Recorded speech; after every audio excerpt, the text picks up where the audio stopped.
YouTube channel. I like to call it The Locker Room, and I love spending some moments right here with you. Now, do I look correct? Do I need to turn light on coming on? I'm all right, you guys. Like that my light. Do I need a light? Or, I know I'm dark. Okay, so it's all good. Okay, it's good. It's good. Listen, it's so much going on, guys. I can't tell you, I'm so happy to be talking with you guys and not just talking at the camera and shooting it for you guys, but to be here vibing, especially since I've been spent a little time out in Rio. So if you got any thoughts or questions, or just a quick story that you could share with me as you hit me, let me know. I want to hear. Have any of you ever gone to Carnival in Rio, Brazil? Because that was a fascinating time. It's a fascinating time. It was a great time. And the most important part, the biggest thing I pulled out of it, I told you guys, was I just so enjoyed the vibe.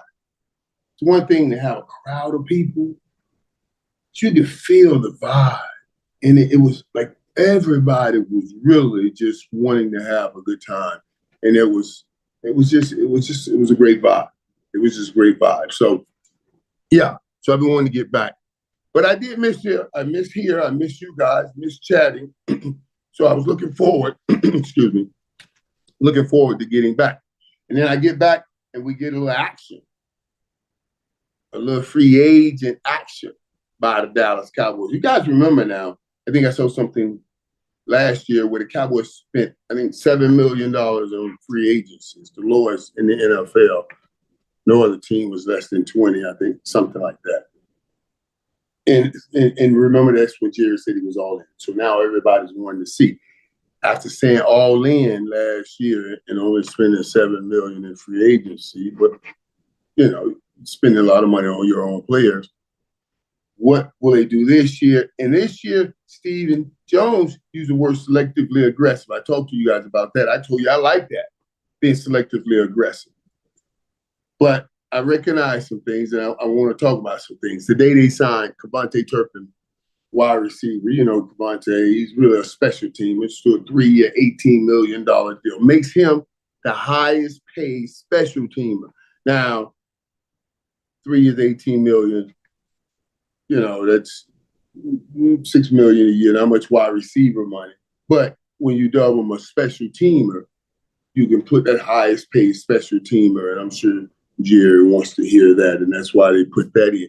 But they also signed Javonte Williams, to a 1-year deal.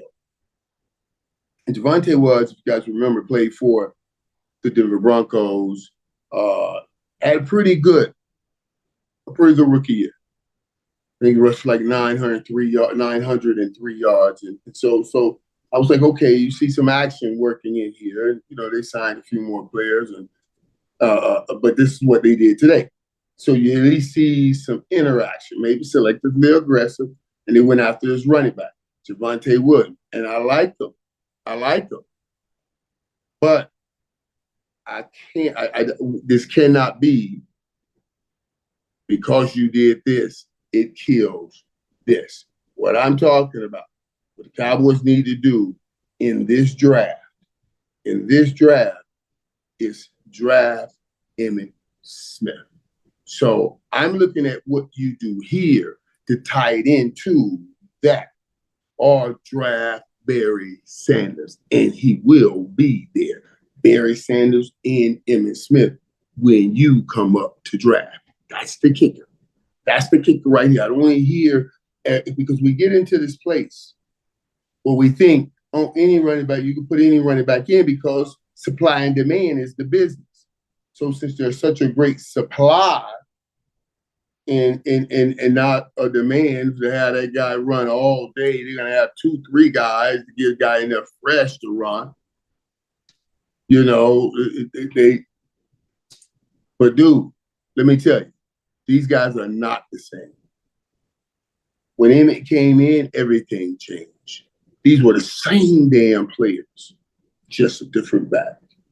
Same guys up front, just a different back. And I'm sure Javonte Williams would be a very good running back.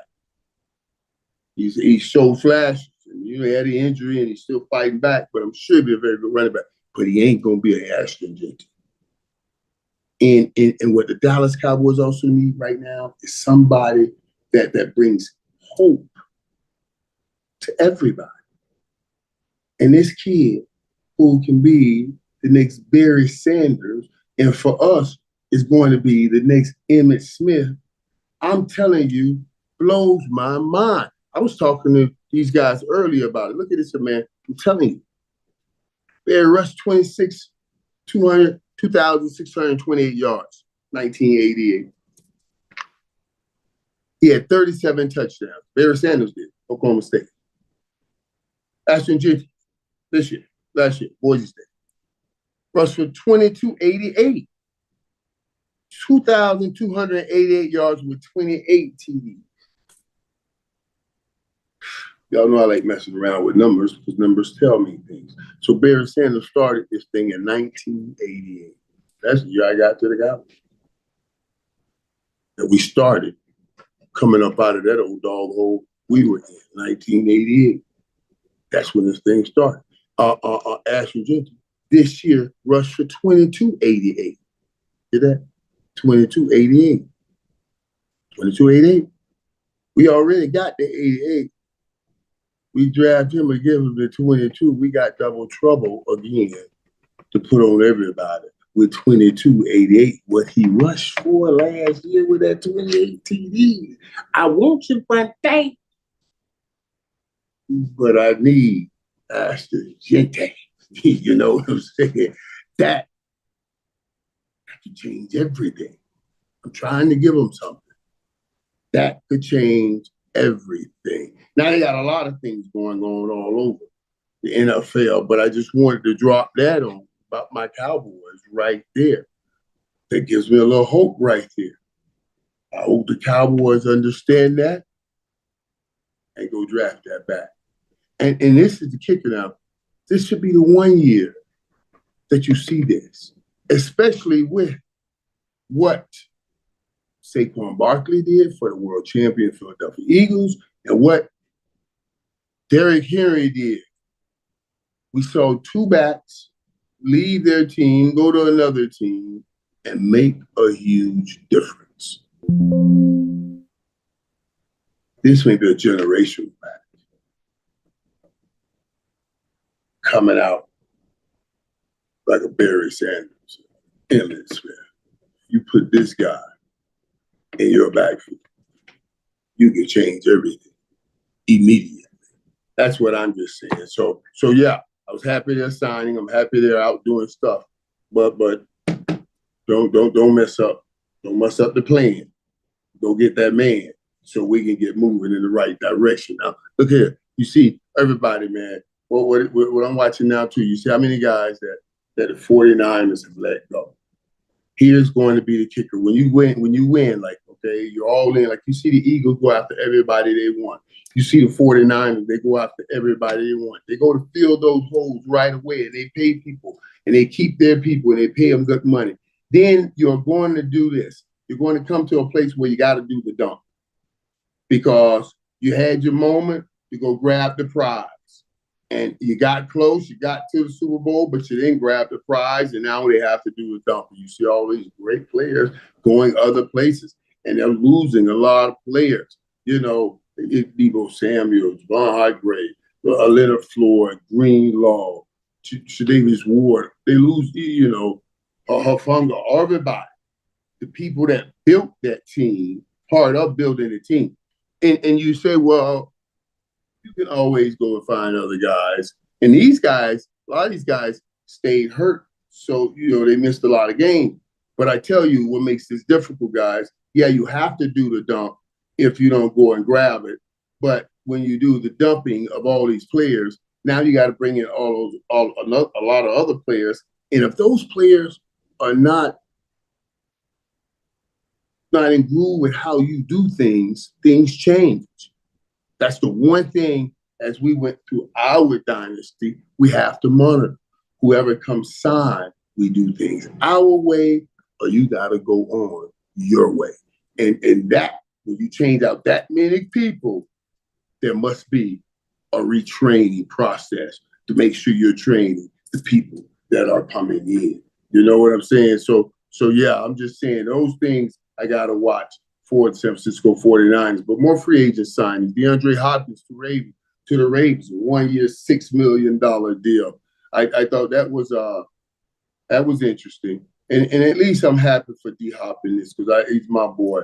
D Hop, the last few years, man, you got time with Patrick Mahomes, and now you finna get time with Lamar Jackson. Yeah.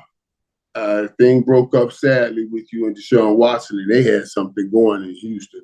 But at least the end of it, man, God has given you a nice landing spot. And I do think D Hop can help the Ravens, can help the Ravens. But I also think that's more of we just need a veteran around some of our younger guys to make sure to keep teaching them how to be an NFL, an NFL football player. We talked about this. I talked to you guys about Sam Darnold signed with the Seahawks, and I love this. I'm telling you, I love it.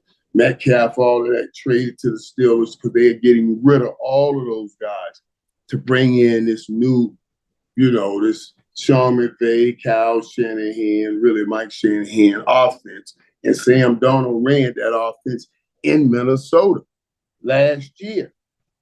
That's why they did this. Ryan Grubbs, the whole offensive coordinator, everybody with Geno Smith, DK Metcalf, let Tyler Lockett go.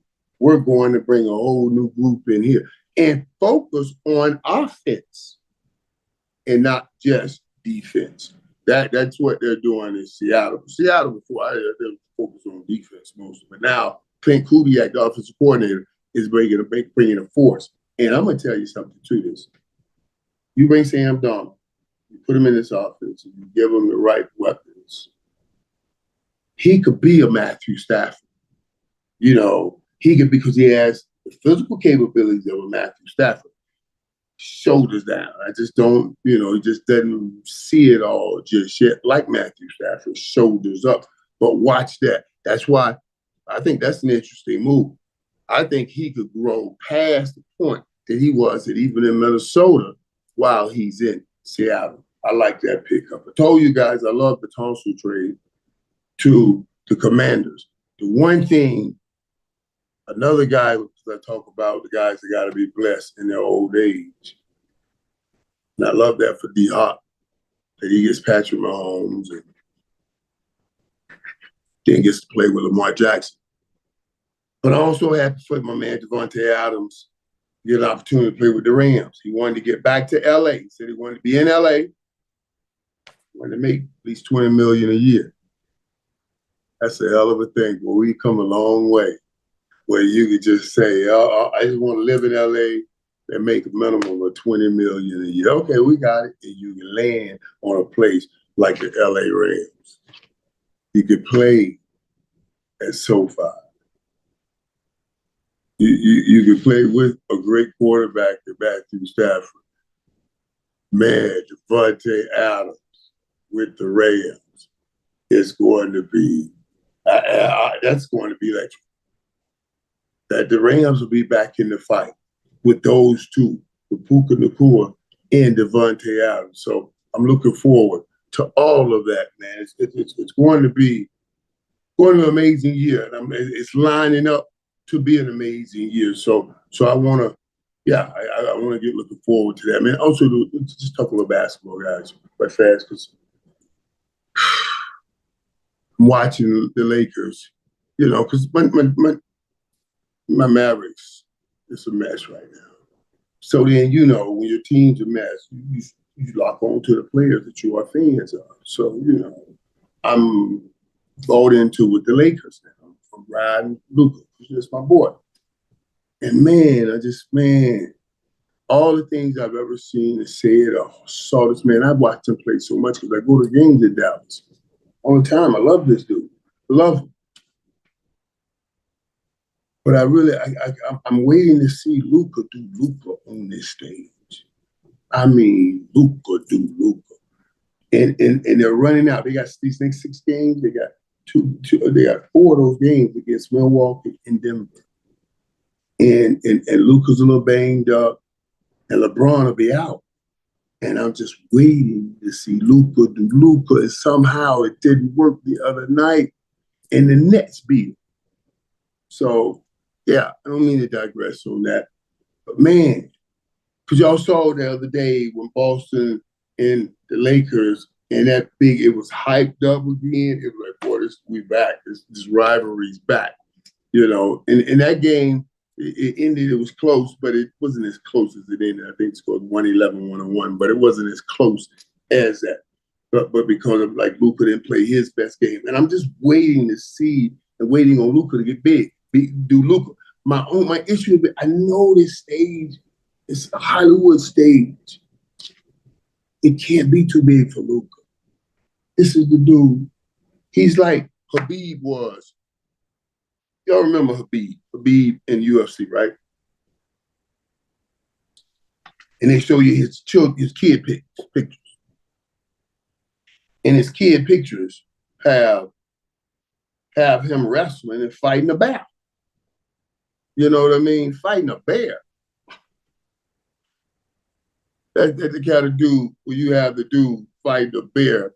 You don't want to fight that dude. You grew up doing this. You know what I mean? So it's just a different thing. When you grow up doing it, it's a different thing. I want to see what you guys are saying too, because I want to hear, first of all, if y'all guys ever gone to Rio and your thoughts on free agency.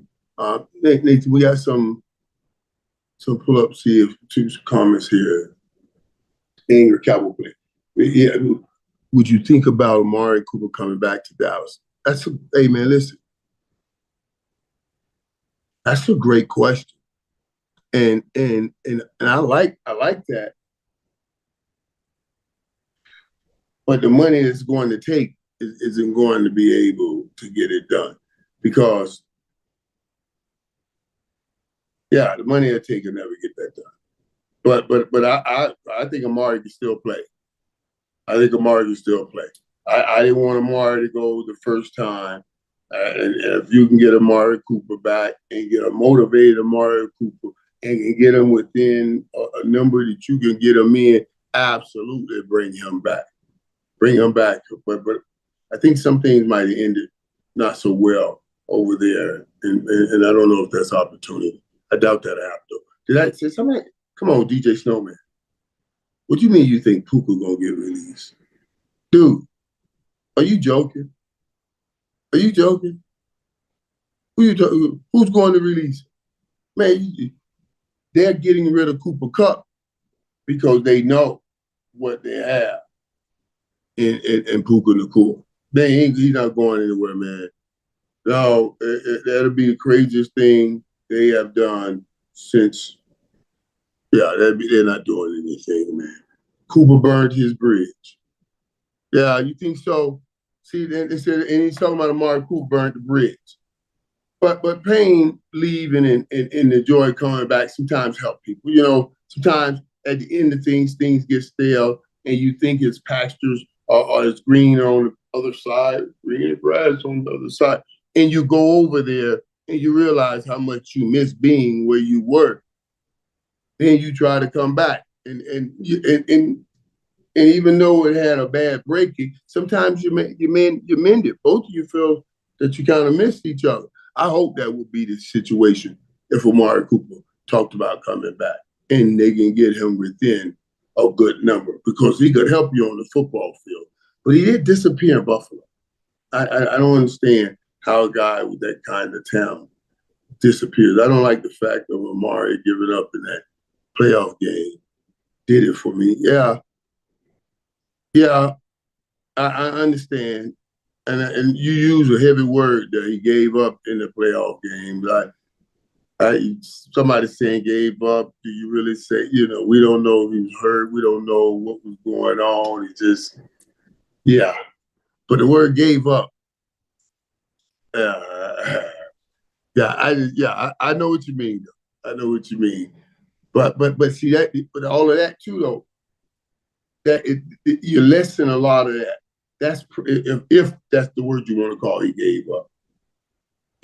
That's come from mounting pressure.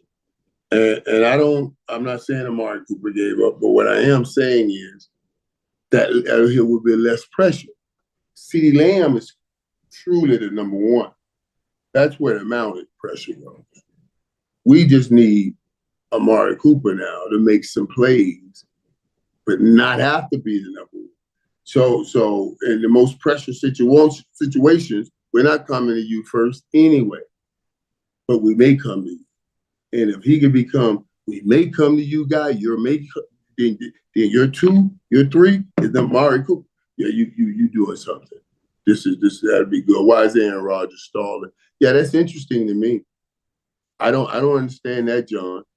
I don't understand why Aaron Rodgers, if he has an opportunity to go sign with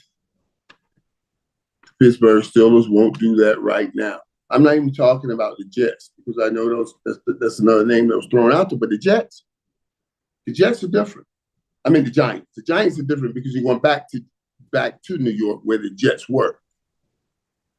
And I don't want to put Aaron Rodgers back around that same media that he just got into all of this back and forth with last year.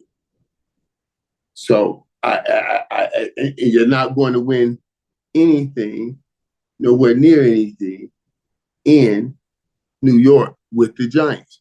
But if I can take them and put them in Pittsburgh and play with those guys, yeah, Tyler said to me. I was asking, play in Pittsburgh. You said, why did they go from Justin Fields to Russell Wilson, and now what makes me think Aaron Rodgers would be ready? Let me give you this. With Justin Fields, the Steelers last year, team was 16 with 22.4 points per game. With Russ as the starter, well, let's start with Justin Fields as a starter. They averaged 20 points, 20.7 points a game. Then when Russ came in and took over, really made that change when Justin Fields was 4-2. The offense average over the whole season 22.5 points per game. And now, if you take out those last 3-4 games that Russ played bad, because at first they were putting up a lot more points. His numbers were even better than that. I asked then, I said, okay, now you give me Aaron Rodgers. If I'm the Pittsburgh Steelers, can Aaron Rodgers take that number from 22 to 22.5 to 25, 27? And where would that put the Pittsburgh Steelers? Because Mike Tomlin, I have the defense ready. And now Aaron Rodgers with Pittsburgh Steelers taking that number to 25, 27. The Ravens were second in points per game with 30 points per game.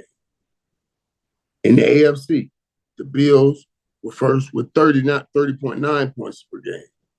You see, now you got a shot, 27, 30. You're right there with the top team in the AFC.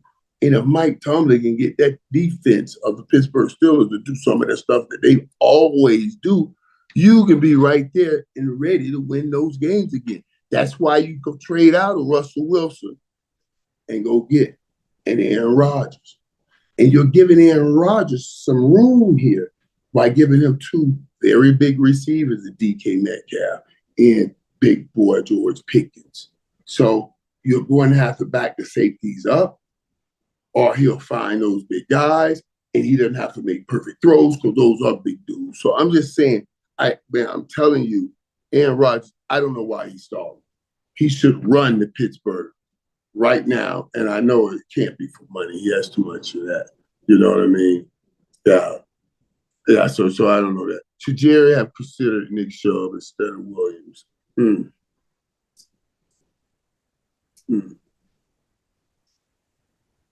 That's a great question, boy. I'm telling you. Because Nick Chubb gives you something they can say. It gives you a name of hope. But we all also know what he's dealt with in the injury and everything. So I worry about that.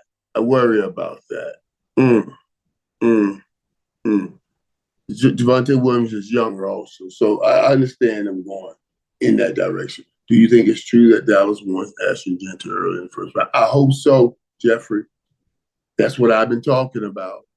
That's my whole prayer. I haven't gotten anything I needed this offseason from the Cowboys yet, but I'm hoping that they come through with this and give me that running back. That'll be the next Emmitt Smith for us. And that I think he has the next Barry Sanders kind of talent. Now, he's bigger than Barry. He's 5'9", 215. You know, he's a big dude. He's a big dude running like that. So you don't think no 5'3", 5'4". This is a big dude. So, yeah, hopefully that's who we go and get. You know what I mean? For many years, I felt we were 1 or 2 players away, 1 or 2 plays away. Now it feels like we are far away and going to take a while to rebuild. Do you agree? I agree why you feel like it's far away. But I do agree also that we really are 1 or 2 players away still. But I understand why you feel so far away. And that's what I was saying when I was saying you got to go and draft a player to give us some hope. That 12th pick, that first pick, I don't want no line. I know linemen are important. I'm not saying they're not important. But there's not a whole lot of hope I can get from that lineman. That running back, yeah, you get hope from him. You can get some hope from him. So that's why it's important. So I understand exactly what you're talking about right there. Man, we'll get past 25 against Dallas. I know Sports for Real with Coach Hall. Let me give you this. And you're right. And remember, he told me, he said, Mike, I told you Duncan wouldn't get past 25 against Dallas. However, I think he will go off on Dallas when he returns to Dallas. I do too. The game's the 9th. Yeah, April 9th.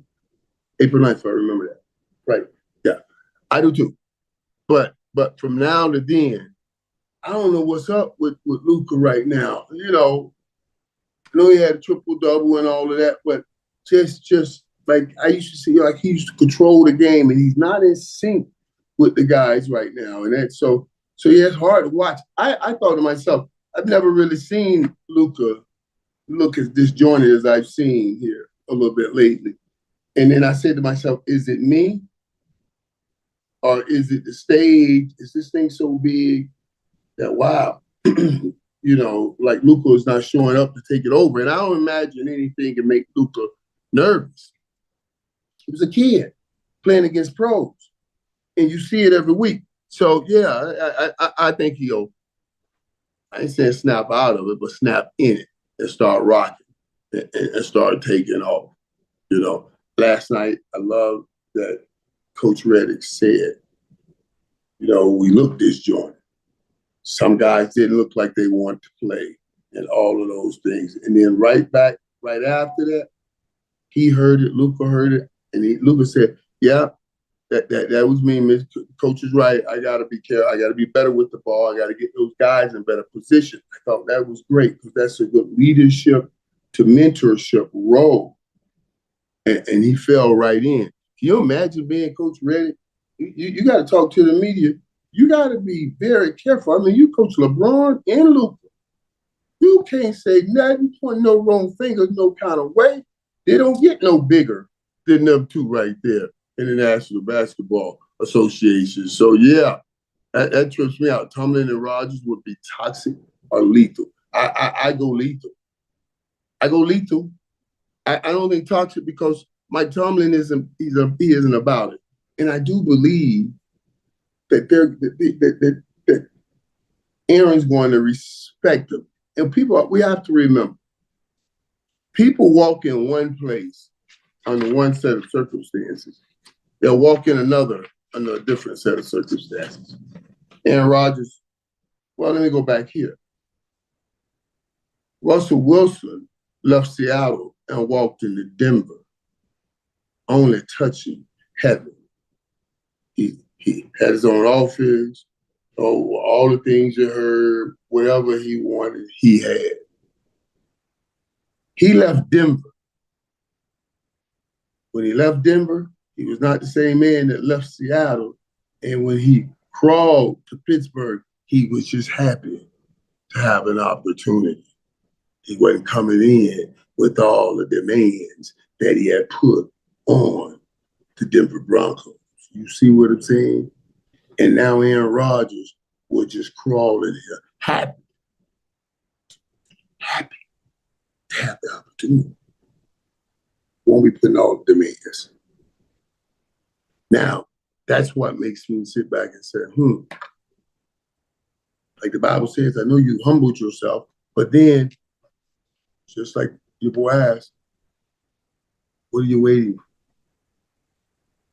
You're not going to get a better opportunity to get a team, and a team that you can probably get into the playoffs if you play well and can do something if you play well. But what are you waiting for? You know what I mean?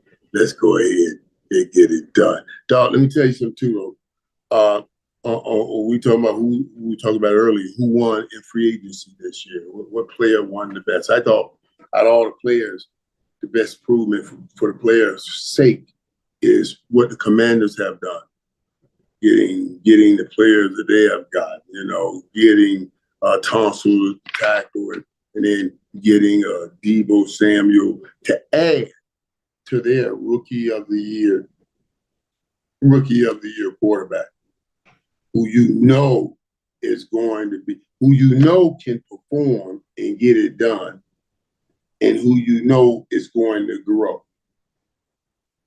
Chicago, they signed a lot of linemen, but they still got some questions about the quarterback, even though he was the first pick in the system, even though Ben Johnson did a great job in Detroit.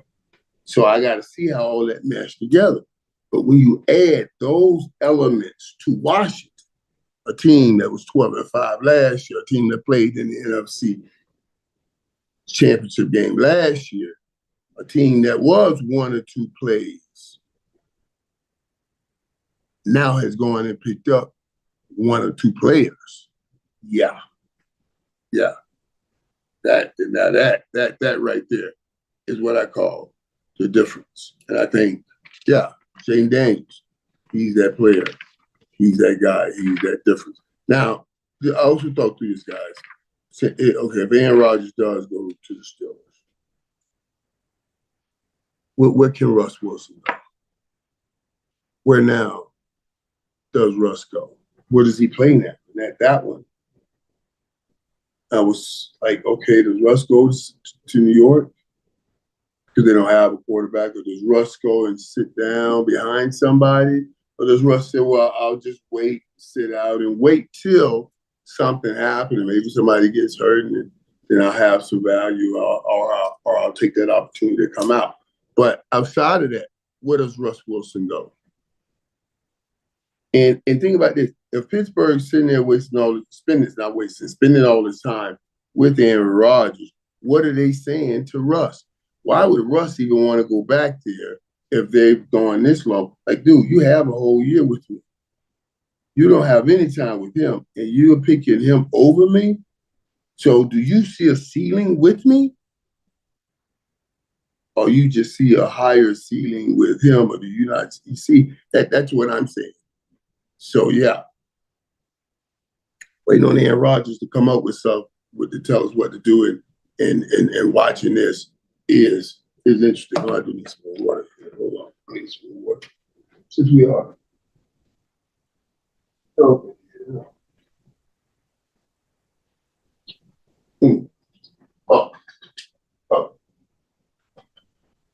I want water. Oh, that wasn't water. Hey, that wasn't water. All right. All right. Oh, all right. That was cool. So, And so I was talking about, right, where will Russ go? Like, can Russ go and back up somebody like Tua in Miami? And I'm thinking, Russ is not an anticipatory thrower. Tua, remember, he throws them balls to Tyreek Hill right on the seams, and he anticipates those throws and Tyreek. So Russ can't do it. So where is it that Russ can fit in? And I don't know. So it'd be interesting if he goes to the Giants. Be interesting. But right now, even if I'm Russ, I'm like, what do you say to Pittsburgh if they are dancing with someone else when they danced all year last year with you? Why are they courting this other girl and not you? So yeah, that's what that says. That's what that says to me right there. And I'm gonna tell you something though. One team I put under the most pressure through this free agency will be the Minnesota Vikings. Say what you will now. You better be right. You gotta be right. Because now you're going with the young dude. You better be right in making that move. And let Sam go. And, you're looking at Aaron Rodgers and talking to Matthew Stafford. Just make sure that you feel comfortable and you're right with the young guy. And I'm okay with that. If you are okay with that. Now, last bit of quarterback news I want to talk about that I thought was a pretty good signing, and I did like it, is the Colts signing Daniel Jones. Let's be real. Remember last year, Anthony Richardson, Joe Flacco. There's a difference there. There's a difference. So every time Anthony Richardson watches Joe Flacco, he's a statue in the pocket. He can learn how to read, but what he's also trying to determine and grow is an indicator on when to run, how to read, when to throw, when the pocket gone, when should I run? You got to learn these things according to what's around you, what is around you. So now you got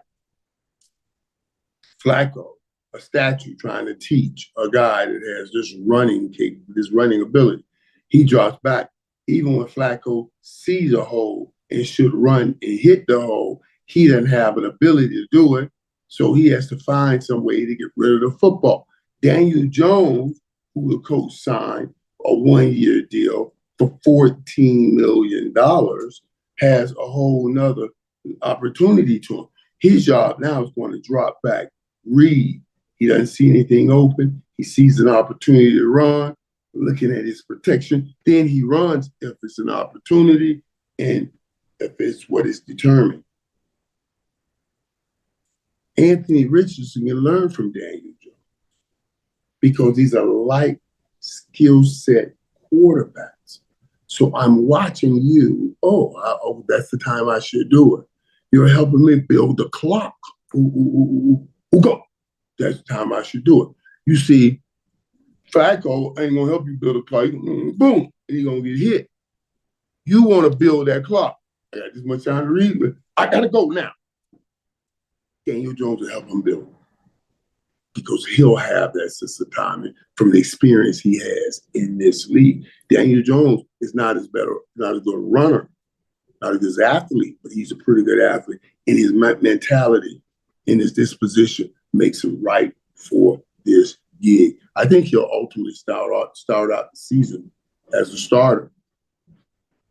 But when things kind of take a turn, then people are called for the young guy Anthony Richardson get in and get some reps. But since they are like-minded quarterbacks, like skill set quarterbacks, you can set up one offense and plug them both in. So now you're not moving back and forth and jerking back and forth your whole offensive system. This is our system. This is what we run. And both of our quarterbacks, this has a skill set to suit this system. And our young guy is going to learn from the other guy. Just naturally, he'll pick up things. I think that was a smart pickup for the coach. And I think it'll be interesting to see what happens with Daniel Jones as he lines this thing up and get ready for the coach. Because I was thinking there, like, for Daniel Jones, what other opportunity would he have gotten at quarterback? Well, you can say what opportunity I can go where I can win a starting job. And even if I play well, I'm gonna have to stay on my P's and Q's because I know they got this guy that they drafted very high right behind me. So yeah, that's going to be that'll be interesting to watch. Hey, look at it's Jacoby Brissett. Jacoby Brissett, like these quarterbacks, man. If you can get in the NFL as a quarterback, you can make money forever. Backup quarterback money is great money for the rest of the world. You make $5, $6, $7, $8 million, $10 million a year. Jacoby Brissett with the Arizona Cardinals, these quarterbacks yeah. But receivers are also making some big money now. So a free agency is rocking. How many of you guys out here think though, like the 49ers window has closed since they're shifting in? Shifting out all of that talent, shifting in new talent that I talked about earlier. How many of you think that window has closed? All of the talent has that window closed. Wait, quick draw. Aaron Rodgers got to go to Minnesota, right? Ain't no way Minnesota going to win. What's his name? Yeah, that's what that. No, I don't think Aaron Rodgers is Minnesota, unless they're still in that fight. But I don't understand what's taking out. I'm waiting at the very moment to say this is what's going to happen. Everybody in TV is waiting to see what happens with Aaron Rodgers. We're giving him what he wants right now because, we want to see. We want to know. And everybody's waiting, but I'm surprised that he is, that he hadn't done anything. It sounded like he was begging for a job. And now he's taking his time trying to determine what we'll say. You think, okay, Bill, that's what you're saying. Bill's putting up the window is shattered. And then he says, as far as the 49ers, the window for the 49ers is shattered. And now, if that's so, then why should they make this investment in that quarterback? You see, that's why I asked this question. But I know they started off, they made an offer to Brock Purdy for $45 million a year. Now, if I'm going to give him 45, 50, 55, whatever, millions a year, and I know that he is the distributor of the ball, and I got to have playmakers out here. Once they get the ball, then I got to make sure I have the right players around him, or this is a moot investment. You see, so I can't say that one of those closed. They still got some great mainstay players and a great coach. But the Ricky Perosos and all these guys, they have to step up and step in and make plays. Not just catch a pass, but catch a 3-yard pass that Brock Purdy's going to give them and go make it a 20-yard pass. It has to be some rack, yak, run, yards after catch. That will make it all the difference. Since you yourself is already admitting that your quarterback is not the guy that lifts everybody up. Everybody has to lift your quarterback up because you offered him the $45 million. And some people would say that was too much. But it's certainly less than market value, which is the tools at 53 and 54, 55 million, the Trevor Lawrences and all of those guys. So you yourself are saying this. So make sure that you are not in that rebuild mode when you get rid of all of those people and make sure that you keep the right kind of players around Brock Purdy. We did a YouTube poll and we asked, has the 49ers windows closed? 100% of the people said, it's closed. It's closed. You remember that? That's that. It's closed. That's the thing they do on the radio station here, right? On 1310. They do the fake Mike Irvin.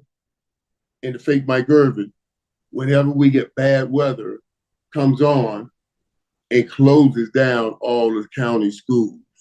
So, Tarrant County School District is closed. They got this little bit on the radio about it. So yeah, again, I think in this league, guys, it's not just about talent against talent.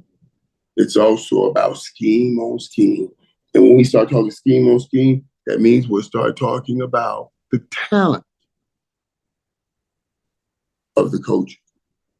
So scheme on scheme is talent on talent from coaches. Kyle Shanahan is a monster. I refuse to call that window closed. Kyle Shanahan, I believe in him, and I believe they'll figure something out. Maybe Aaron just liked the attention and already know. Yeah, John, I believe that. I believe that. There's no way you don't know where you're going.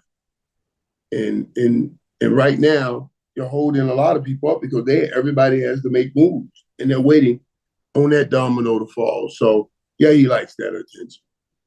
Let them build off Purdy, and that is not the right foundation. Yeah. But they've been able to now. They've been able to hide the blurs and hide the bad looks because Cal knows how to put people in position to win.